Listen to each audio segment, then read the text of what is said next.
기록된 하나님의 말씀은 로마서 1장 8절부터 17절까지입니다. 로마서 1장 8절로 17절까지입니다. 화상으로 나와 있는데요. 저 한 절, 성도님들 한 절을 읽도록 하겠습니다. 먼저 내가 예수 그리스도로 말미암아 너희 모든 사람에 관하여 내 하나님께 감사함은 너희 믿음이 온 세상에 전파되미로다. 내가 그 안에 본 안에서 내 심령으로 섬기는 하나님이 나의 주인이 되시오니와 항상 내 기도에 쉬지 않고 너희를 말하며 어떻게 하든지 이제 하나님의 뜻 안에서 너희에게로 나아갈 좋은 길 얻기를 구하노라.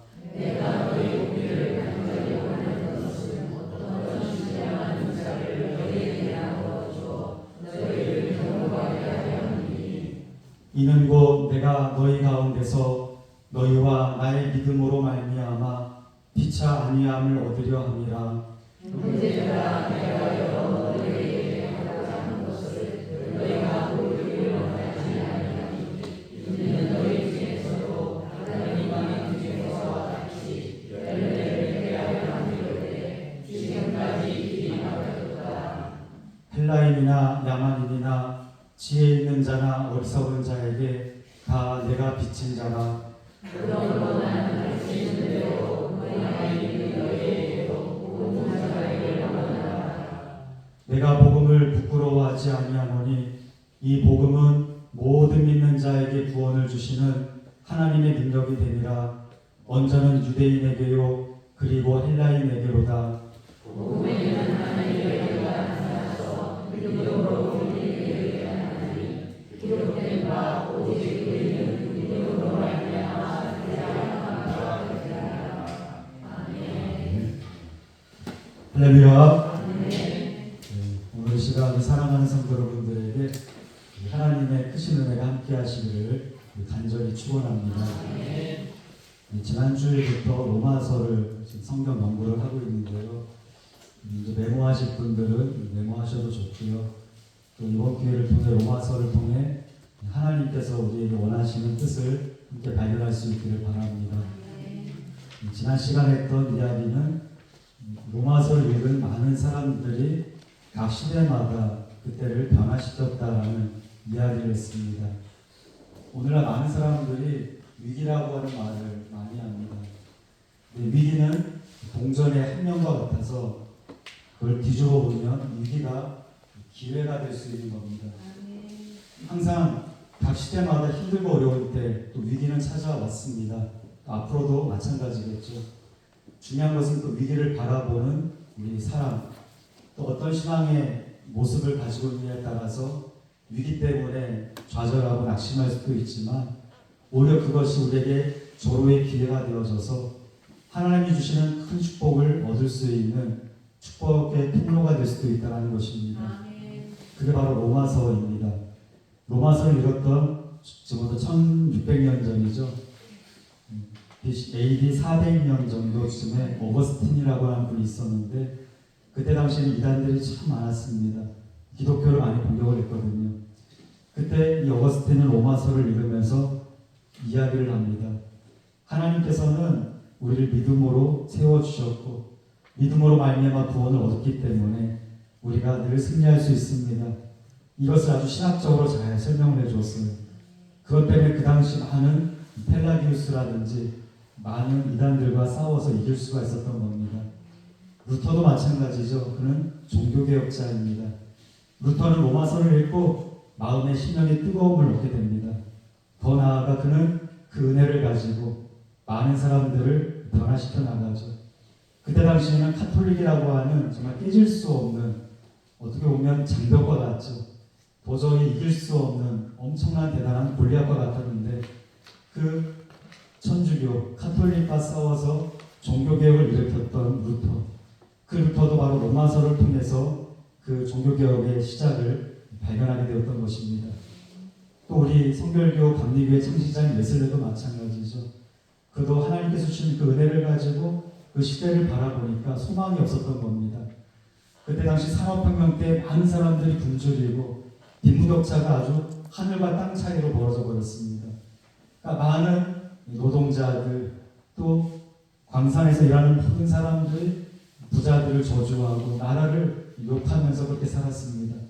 그랬던 그들이 로마서를 통해 전해졌던 그 하나님의 복음의 말씀을 듣고 난 다음에 그들이 회개운동을 벌이게 되죠. 문제는 그 부자도 정치인도 아니라 바로 자신에게 있었던 것을 깨달았던 겁니다. 근데 놀라운 사실은 그게 제일 하층민이라고 할 수 있는 그 광부들, 농민들, 산업 현장에서 일했던 그 많은 노동자들이 하나님 앞에 나와 회개하고 기도하며 말씀 안에서 변화되었더니 영국이라고 하는 사회가 구원을 받았던 것입니다. 많은 사람들은 모든 이유와 문제를 다른 데서 찾으려고 합니다. 당신 때문에 문제고 이 나라 때문에 문제고 또 이런 환경 때문에 문제라고 합니다. 물론 그럴 수도 있어요. 정말 큰 문제는 바로 우리 자신에게 있음을 꼭 기억하시기를 바라고 아마 따랐습니다. 세상이 변하기를 기다리면 영원히 변하지 않지만 내가 바뀌면 세상을 변화시킬 수 있습니다. 믿으시는 분만 아멘하세요. 어거스틴도 루터도 그리고 웨슬레도 그들 딱 한 사람이 변화가 되었더니 작게는 그 교회 공동체, 넓게는 그 시대를 변화시켜 나갔습니다. 오늘 성도 여러분, 로마서가 바로 그 시작점인 줄로 믿으시기를 바라며 오늘부터 또 좀 더 깊게 말씀을 전해드릴 텐데 이 로마서를 통해서 우리 시대, 우리 가정이, 우리 교회 또 이 나라 민족에 풀리지 않는 많은 문제들을 하나님의 말씀을 통해 풀어나갈 수 있는 우리 성도들 되시기를 간절히 축원합니다. 자, 그렇다면 이제 로마서의 핵심에 대해서 좀 보려고 합니다. 로마서의 핵심 구절이 4개가 있는데요. 오늘은 첫 번째 구절을 좀 보려고 합니다. 로마서의 핵심 구절은 1장 11절입니다. 한번 띄워주실까요?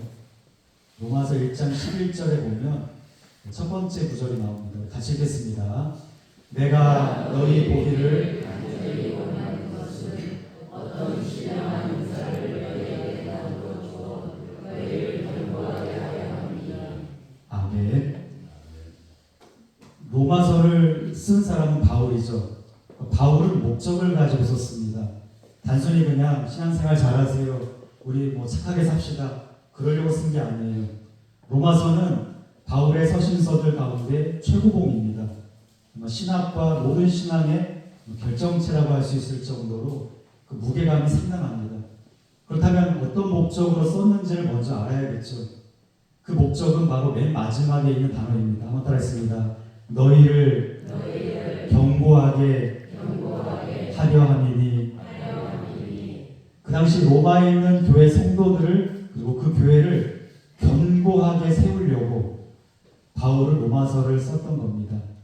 자, 그 놀라운 사실은 우리 한번 성경책을 좀 찾아보겠습니다. 로마서 16장 26절을 한번 찾아보겠습니다.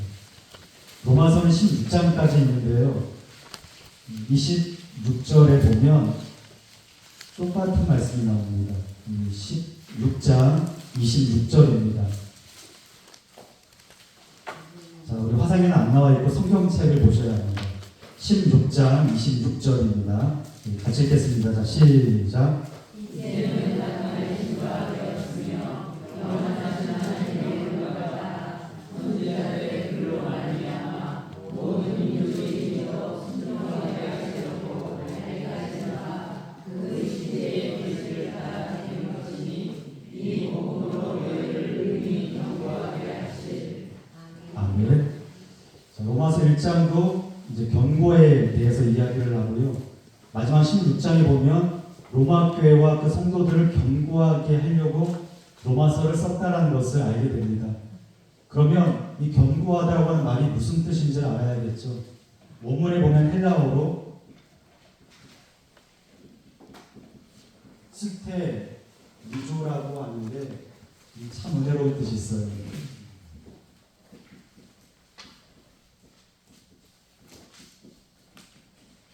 한번 따르겠습니다. 용기를 주다. 다시 한번 용기를 주다. 바울이 로마서를 썼던 이유는요, 로마에 있는 교회와 로마 교회 안에 있는 모든 성도들에게 용기를 주기 위해서입니다. 그러니까 로마서를 읽으면요, 용기가 생기는 거예요. 종교개혁자들이 힘을 얻었을 수 있었던 이유는 그 당시 시대가 아주 암울했습니다. 면죄부라고 지난주에 말씀드렸죠. 성재물을 매매하고 또 면죄부를 사면 연옥에 있는 사람들, 심지어 지옥에 있는 사람들까지도 끄집어서 저기 천국에 가게 할 수 있는 그런 암표를 사는 겁니다. 그 정도로 종교가 부패를 했어요. 종교가 그 정도로 타락을 했습니다. 그 당시에 루터는 그렇게 암울했던 그 종교를 바라본 것이 아니라 로마서를 통해 하나님이 주신 용기를 얻었던 겁니다. 그래, 비록 지금 환경이 이렇게 너무나도 힘들지만 하나님께서 이 나라를, 이 시대를 만져주시면, 복음으로 우리에게 은혜를 주시면 우리가 다시금 희망을 얻고 용기를 얻어서 우리의 믿음이 다시금 회복될 것이라고 믿었던 것입니다. 그 용기를 주는 것이 누구냐? 바로 복음인 줄로 믿으시기 바랍니다. 로마서는 분명한 거예요. 하나님께서 우리에게 용기를 주시기 위해서 이 땅에 예수님을 보내주셨고, 누구든지 그 예수 그리스도를 믿는 자마다 구원을 얻을 수 있다는 것입니다. 오늘 성도 여러분, 그 구원을 통해, 복음을 통해 우리에게 용기를 주시는 그 하나님을 만날 수 있기를 바랍니다. 우리가 언젠가부터 자꾸만 한숨이 나와요. 참 정치인들이 말이야, 이 시대들이 말이야, 아주 부자들이 말이야, 이런 이야기를 우리는 쉽게 이야기를 합니다. 옳고 그름을 이야기하자는 것이 아니에요. 가장 중요한 것은 옛날 2000년 전이나 1500년 전이나 웨슬레가 살았던 300년 전도 그랬고, 지금도 마찬가지고 앞으로도 마찬가지고, 완벽한 시대를 기다린다면 그런 시대는 오지 않을 겁니다. 중요한 것은 그 시대를 한탄하고 그 시대를 비평하고 원망하는 사람에게는 소망이 없어요. 그러나 날마다 복음 안에서 예수 그리스도의 말씀을 붙잡고 하나님이 주는 그 용기를 가지고 살아가는 자에게는 그 시대와 교회와 가정을 변화시켜 나갈 수 있는 가장 귀하고 복된 은혜를 받게 되는 것입니다. 로마서는 바로 그런 마음으로 읽어야 합니다. 그냥 시간 남아서 읽는 게 아니라 정말 내가 힘들다면, 내 삶의 목표가 사라졌다면, 이 시대를 보면 암울한데 도저히 소망이 없는데, 만약 그렇다면 소망을 얻고 용기를 얻기를 원한다면 로마서를 보면 그 해답을 찾을 수가 있는 것입니다. 오늘 성도 여러분, 바울이 준 그 말씀을, 하나님의 말씀을 꼭 기억하시기를 바라고, 한번 따라했습니다. 로마서는 우리와 한국교회와 이 시대에 소망과 용기를 주는 책입니다. 그러니까 읽어야 돼요, 말아야 돼요? 그래서 읽어야 되죠. 제가 말씀드린 것처럼 적어도 3번 이상은 꼭 읽으시기를 바랍니다. 한 번 읽으면 뭔지 몰라요. 그런데 3번 읽으면요, 여러분들 목회하셔도 괜찮습니다. 더 많이 읽으셔야 돼요. 저도 가끔 설교할 때 그 본문 30번 읽었다고 하는데 거짓말이 아니라 몰라서 읽은 거예요. 이해가 안 되니까. 성경에는 그런 말씀 많이 나옵니다. 모르는 건 창피한 게 아닙니다. 모르는 걸 넘어가는 게 창피한 거죠. 모르는 건 모르는 거니까 솔직하게 이야기하고 알아가면 되는 겁니다. 오늘 시간 그렇게 로마서를 하나하나 알아갈 수 있기를 간절히 바랍니다. 자, 이제 로마서의 목적을 알았죠. 교회와 그 시대에 용기를 주기 위해서 쓰여진 책입니다. 자, 그렇다면 로마서가 쓰여졌던 그 로마 교회에 대해서 좀 알아야 합니다. 로마 교회는 바울이 세웠을까요? 안 세웠을까요? 네, 지난주에 잠깐 얘기를 했는데, 그렇죠, 안 세웠습니다. 로마 교회를 세웠으면 좋았을 텐데 그럴 기회가 없었어요. 왜냐하면 바울이 예수 믿기 전에 로마 교회가 이미 세워졌기 때문입니다. 그러면 재미난 일이 있겠죠. 로마 교회는 어떻게 생겨졌을까요? 그걸 알려면 사도행전 2장 10절을 보면 압니다. 한번 찾아보겠습니다. 사도행전 2장 10절입니다.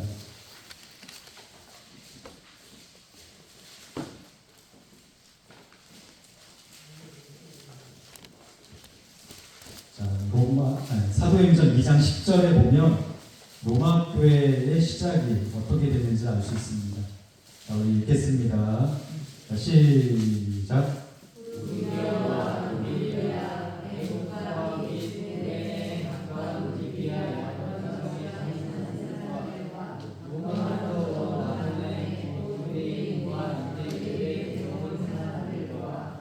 네.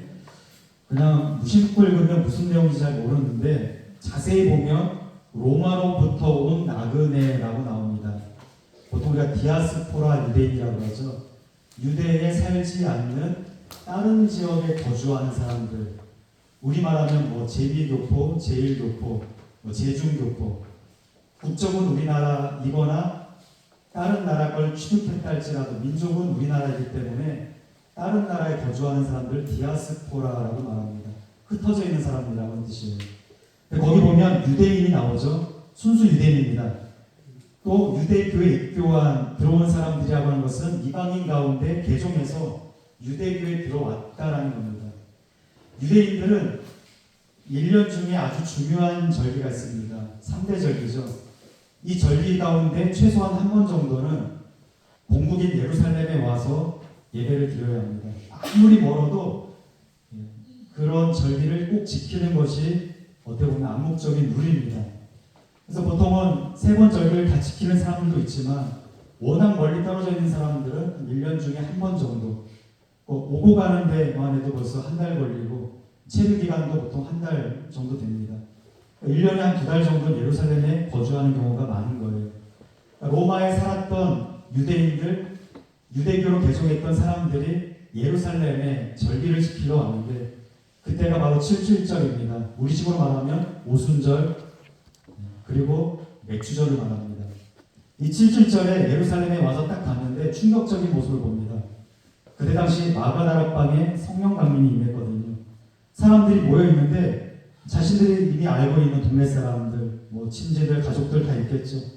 근데 어떤 무리들이 갑자기 성령 충만해져서 하나님 앞에 기도하고 찬양하고 방언을 하기 시작하는데 그 모습을 봤는데 사람들이 놀라운 광경들이 벌어지는 겁니다. 많은 족속들, 디아스포라 유대인들 흩어졌던 사람들이 유대교 절기를 지키기 위해서 왔는데 그들의 각 나라의 언어로 사람들이 방언을 하기 시작했던 겁니다. 방언은 하나였는데 알아듣는 것은 전부 다 알아들었던 것이죠. 그러니까 사람들이 갑자기 충격을 받은 겁니다. 우리가 구약의 하나님을 믿었고 우리가 하나님의 신실한 사람으로서 지금까지 살아왔는데 지금까지 이런 기적과 이런 놀라운 일들은 한 번도 본 적이 없다는 겁니다. 그래서 물어서 봤더니 바로 그들이 믿었던 것이 예수 그리스도였고요. 믿으시면 아멘 하세요. 또 사도들을 통해서 복음을 듣고 그들이 유대교에서 그리스도인으로 개종을 했던 겁니다. 아주 중요합니다. 로마서를 이해할 때 이걸 빼놓으면 안 돼요. 로마에 있는 사람들이 아까 어디로 왔어요? 예루살렘으로 왔죠. 거기서 그들이 예수를 믿고 뭐가 됐어요? 그리스도인이 되었다는 겁니다. 이것이 바로 로마 교회의 시작점입니다. 바로 이들이 다시금 로마로 돌아가서 결국에는 로마 교회를 세웁니다. 이 과정 중에 아주 중요한 사건이 하나가 있어요. 우리가 잘 알고 있는 스데반 알고 있지 않습니까? 스데반이 어떻게 죽어요? 돌에 맞아 죽어요. 많은 사람들이 보는 앞에서 죽었습니다. 유대인들은요 돌로 쳐서 죽일 때는요 마을 광장이나 많은 사람들이 있는 곳에서 죽입니다. 그 이유는 본보기죠. 앞으로 너희들 이런 죄를 저지르면 너희도 똑같이 이렇게 죽을 거야 라는 메시지입니다. 그래서 많은 사람들이 보이는 앞에서 죽었습니다. 그 가운데는 로마에서 왔던 사람도 있었고 예루살렘에서 성령 충만한 그 마가다락방의 기적을 보고 그리스도인이 되었던 사람들도 있었습니다. 스데반이 죽는 모습을 보고 결국에는 기독교를 탄압하는 것 때문에 다시 로마로 돌아가게 됩니다. 결국에는 로마 교회에 그렇게 그리스도인들을 통해 아름다운 교회가 세워진 줄로 믿으시기를 바랍니다. 그래서 제일 중요한 말씀을 드릴게요. 여러분들 핍박은 좋은 겁니까? 나쁜 겁니까? 핍박이 좋아요? 저는 안 좋은데 사실 핍박은 안 좋은 거죠. 누가 핍박 좋아하겠습니까? 놀라운 사실은 그리스도인들의 핍박을 통해 처음 로마 교회가 세워졌다는 겁니다. 만약 핍박이 없었고 또 그들에게 고난이 찾아오지 않았다면 로마에 있는 교회가 세워질지 아닐지는 미지수입니다. 놀라운 사실은 기독교는 탄압을 통해 핍박을 통해 연단과 고난을 통해 더 강하게 성장했다는 것입니다. 이게 아까 위기가 기회가 될 수 있었던 이유예요. 많은 그리스도인들은 시대를 탓하지 않습니다. 사람을 탓하지 않죠. 왜요? 사람을 탓하는 것보다는 하나님을 의지하는 것이 더 확실하기 때문입니다. 비록 고난이 찾아왔지만 그들은 더욱더 열심을 다해 기도하고 하나님 말씀에 집중하며 더욱더 날마다 모여 기도하고 또 하나님 앞에서 주시는 그 말씀을 나누고 나아갈 때 하나님이 주시는 놀라운 부흥을 체험할 수 있었던 것입니다. 결국에는 그리스도인에게 임했던 그 핍박 때문에 로마 교회가 생기게 되었습니다. 오늘 성도 여러분, 오늘 중요한 말씀드리고 오늘 정리하고 마칠 거예요. 로마서를 볼 때 큰 그림을 그릴 줄 알아야 합니다. 잘못했습니다. 큰 그림을 그려야 합니다. 한 가지 더 해야 돼요. 그림만 그리면 안 돼요. 상상의 나래만 하면 안 되고요. 그 그림에 내가 동참해야 합니다. 그 그림은 내가 그리는 것이 아니라 하나님이 그리시는 그림입니다.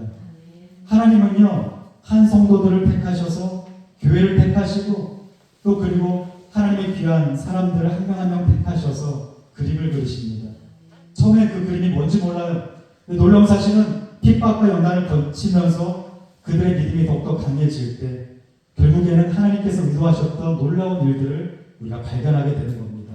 중요한 것은 그 그림을 볼 줄만 알면 안 되고 내가 그 그림의 주인공이 되어져서 참여할 줄 알아야 합니다. 만약 그리스도인들이 핍박을 당하고 뿔뿔이 흩어지기만 했다면 로마의 교회가 세워지지 않았을 겁니다. 그들은 본국에 돌아가서 다시금 모이기 시작했고 그들이 보았던 마가다라 방에서 보았던 역사를 똑같이 재현하게 됩니다.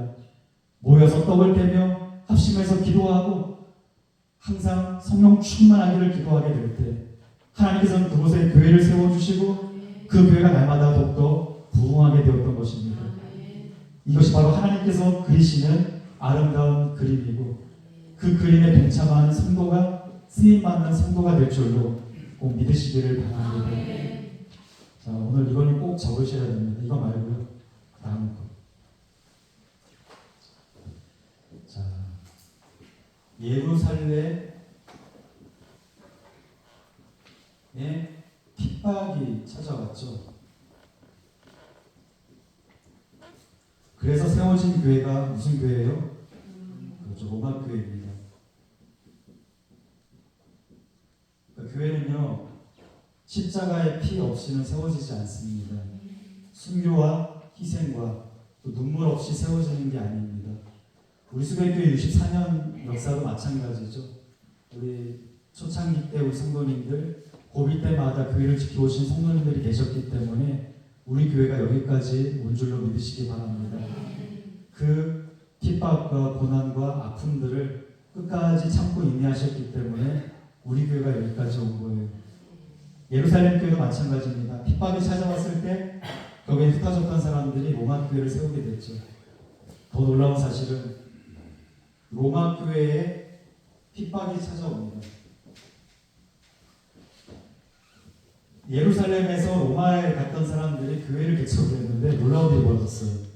로마에는요, 유대인이 5만 명 정도 살았다고 합니다. 그 당시에 몇만 명이요? 5만 명. 지금 숫자로는 횡성군 정도밖에 안 되는데 그때 당시 5만 명이면 엄청나게 많은 숫자입니다. 유대인들이 많이 살았던 거예요. 거기에는 회당이 13개입니다. 13개면 우리로 말하는 교회가 13개였다는 거죠. 나누기에 보면 한 회당당 한 4,000명 정도가 있었다라고 하는 일입니다. 오늘날로 따져도 교회가 4,000명이면 큰 거예요, 작은 거예요? 큰 거죠. 엄청 큰 교회입니다. 그 당시 때는 13개의 교회당 한 4,000명이 있을 만큼 엄청난 유대의 어떤 그 힘을 유지하고 있었습니다. 근데 그때 또 다른 세력이 하나가 등장하는데 로마 교회를 세웠던 그리스도인들입니다. 처음에는 힘이 약했어요. 그런데 이 교회가 점점 부흥하기 시작했던 겁니다. 나중에 얼마만큼 부흥하냐면 이 5만 명과 버금갈 정도 위협이 될 정도의 교회로 부흥을 했던 겁니다. 그러니까 로마에 있었던 유대인들이 좋을까요, 싫을까요? 당연히 싫어하죠. 그래서 황제에게 보자질을 합니다. 황제요, 지금 그리스도인들은 이 세상을 혼미케 합니다. 그들이 증거하는 예수 그리스도는 가짜이고 유대교의 이단이고 짝퉁이고, 그들을 가만히 내버두면 로마 정부가 크게 위협을 받을 뿐만 아니라 로마의 아데미, 제우스 신, 이 모든 신전들이 회파되고 멸망할 겁니다. 그러니까 지금 싹을 잘라버려야만이 로마가 영원할 수 있습니다라고 막 이렇게 거짓말을 하거든요. 결국에는 유대인과 그리스도인이 분쟁을 하게 되죠. 사실 분쟁이라고 할 것도 없는 게 일방적으로 유대인들이 그리스도인들을 핍박을 했던 겁니다. 유대인들 핍박할 때 그리스도인들은 그냥 몸으로 받아낼 수밖에 없었어요. 놀라운 사실은 그때 추방을 당했던 사람이 있는데, 우리가 잘 알고 있는 브리스길라와 아굴라, 이들이 로마 교회 출신입니다. 로마서를 이해하려면 이 내용을 분명히 알아야 돼요.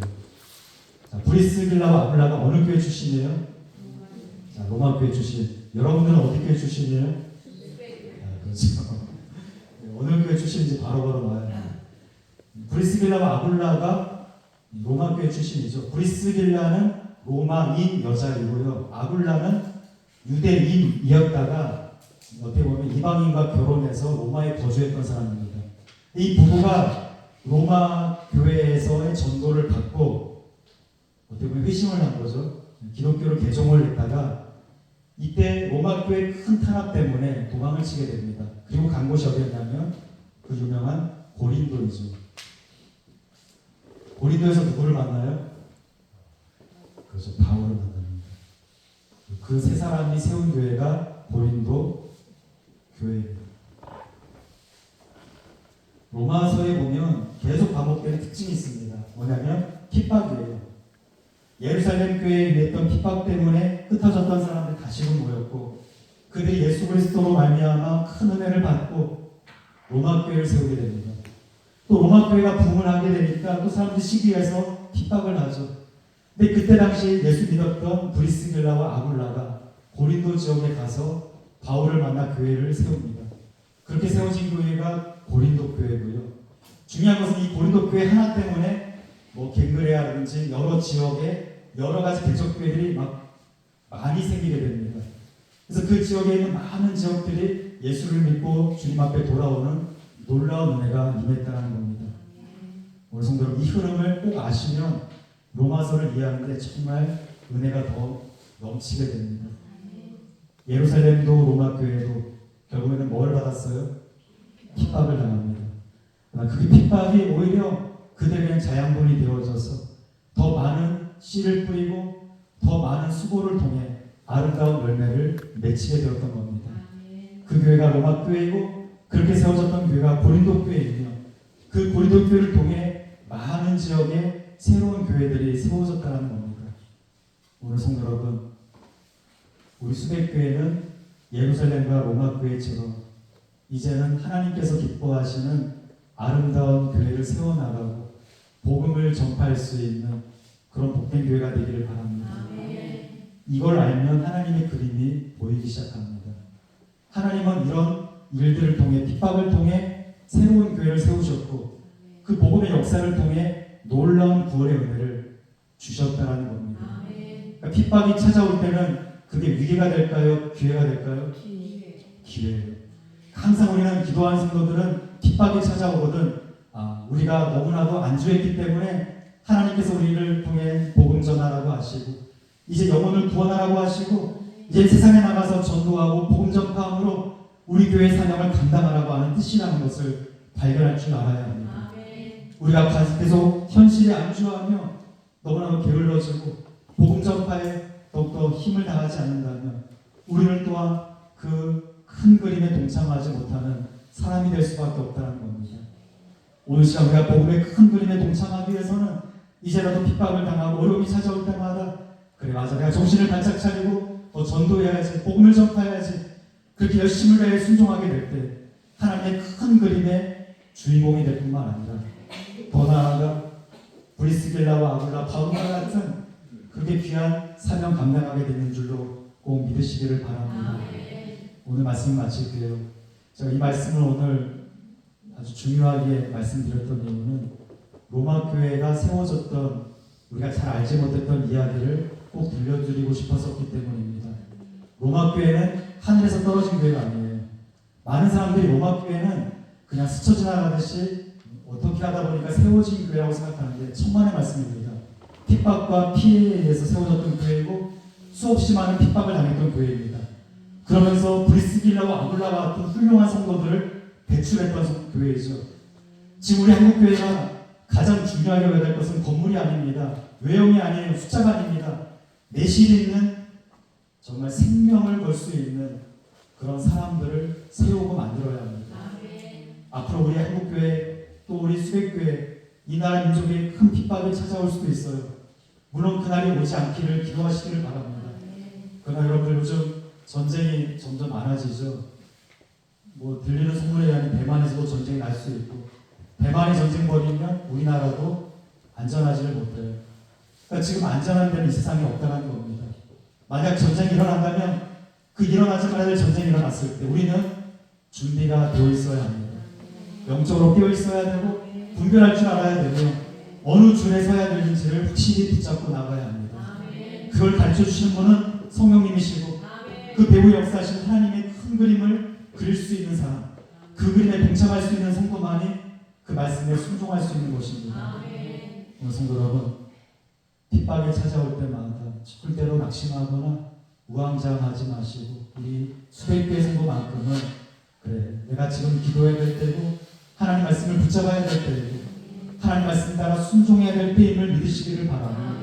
핍박과 위기가 기회가 되어져서 하나님의 큰 그림에 동참하고 주인공으로 쓰임받을 수 있는 우리 수백교회 성도들 다 되시기를 우리 주님의 이름으로 간절히 축원합니다.